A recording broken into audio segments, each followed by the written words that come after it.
बाबा चलिए ना, खाना तैयार है। बहुत भूख लगी है बाबा। इतनी भूख लगी है तो जाओ खा लो।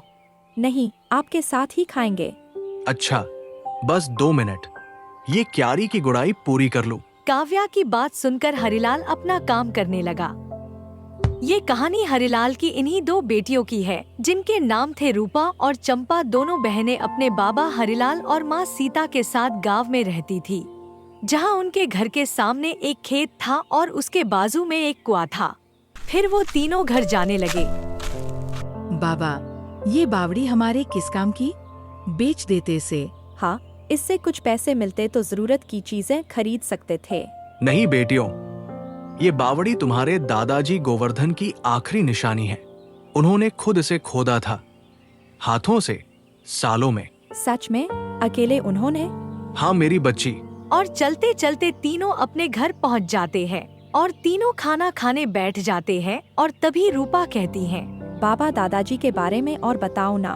बहुत साल पहले बारिश नहीं हुई, लोग भूखे थे, टूट चुके थे, लेकिन तुम्हारे दादाजी नहीं। उन्होंने फावड़ा उठाया और खुदाई शुरू कर दी। लोगों ने कहा ये पागल हो गया, पर उन्होंने हार नहीं मानी।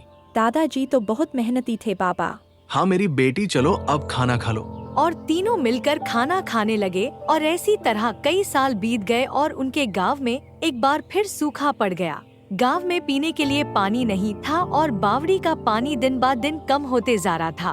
परिवार के लिए बहुत दिक्कत बढ़ गई थी। और अचानक हरिलाल की तबीयत खराब हो जाती है। गर्मी और बीमारी के कारण बावड़ी का पानी और हरिलाल के तबीयत दिन बाद दिन खराब होने लगी। तभी माँ, हम कर्जा ले लेंगे और बाबा को शहर लेकर जाएंगे। मैं अभी जाती हूँ सरपंच के पास। देखकर बात करना बेटी, सरपंच बहुत चालाक है। और तभी रूपा सरपंच के घर के लिए निकल जाती है। रूपा सरपंच के पास जाकर पूरी बात सरपंच को बताती है। तभी सरपंच कहता है, हरिलाल तो बहुत अच्छा इंसान है, मैं तुम्हें रुपए तो दे दूंगा, पर तुम बदले में मुझे क्या दोगे? सरपंच की बात सुनकर रूपा कहती है, सरपंच जी, ले देकर हमारे पास एक बावड़ी ही तो ही, उसे आप रख लो। पर मैं उस बेकार बावड़ी का क्या करूँगा? उसे तुम ही रखो और बावड़ी वाला खेत मुझे दे दो। सरपंच की बात सुनकर रूपा बावड़ी वाला खेत सरपंच के नाम कर देती है और रुपए लेकर घर आ जाती है। माँ, रुपयों का इंतजाम हो गया है, अब हम बाबा को शहर लेकर जाएंगे। ठीक है बेटा। और फिर हरिलाल को इलाज के लिए शहर ले जाते हैं। इलाज के दौरान डॉक्टर कहता है इनकी दोनों किडनी खराब हो गई है, 4 लाख रुपए लगेंगे इनके इलाज में। तभी सीता रूपा और चंपा से कहती है कि तुम दोनों घर जाओ और घर में एक तिजोरी होगी, उसमें कुछ गहने होंगे, उन्हें लेकर आ जाओ। और फिर रूपा और चंपा घर के लिए निकल जाते हैं। और घर पहुंचते ही दोनों ने उस तिजोरी को खोला जिसमें कुछ गहने रखे थे। तभी रूपा की नजर तिजोरी में रखे एक कागज पर पड़ी जिसमें एक चाबी भी थी। जब रूपा ने उस कागज को पढ़ा, उसमें लिखा था, बेटा हरिलाल, हरिलाल, ये चाबी उस चीज की है जो मेरे दिल के सबसे करीब थी। उस बावड़ी के नीचे एक राज है, उसे सही समय पर खोलना। यह पढ़ते ही दोनों बावड़ी की ओर निकल जाते हैं।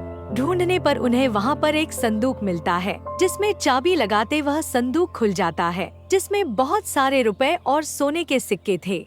यह देखकर दोनों बहन खुश हो जाती है और पैसे लेकर दोनों गांव से शहर के लिए निकल जाते हैं। तभी माँ देखो, पैसे मिल गए, बाबा का इलाज होगा।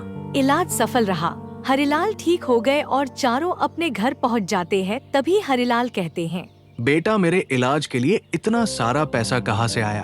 तभी रूपा बावड़ी और दादाजी की पूरी बात बताती है कि कैसे उन्हें दादाजी का खजाना मिला। तुम्हारे दादाजी का दिया ये खजाना हमारे साथ ही था बेटा, लेकिन असली खजाना तुम दोनों हो।